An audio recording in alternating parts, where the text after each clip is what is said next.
Next question, ઠંડા પીણા બનાવતી એક ફેક્ટરીમાં એક યંત્ર 6 કલાકમાં 840 બોટલ ભરે છે, તો આ યંત્ર 5 કલાકમાં કેટલી બોટલ ભરશે? બરાબર.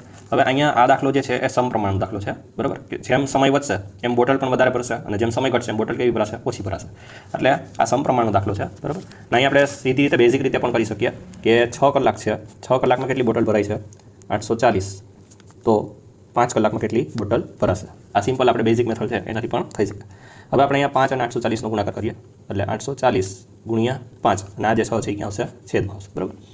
હવે 84 અને 6નો રિલેશન છે 14 6 84, બરાબર. એટલે 14 6 84, 14 6 84 એટલે અહીંથી 6 આપણે ઉડાડી દઈએ, બરાબર. અને 14 5 70, 14 5 70 અને આ એક જે 0 રહી ગયો એને આપણે અહીંયા લગાડી દઈએ તો કેટલી બોટલ ભરાશે? 700 બોટલ ભરાશે, બરાબર.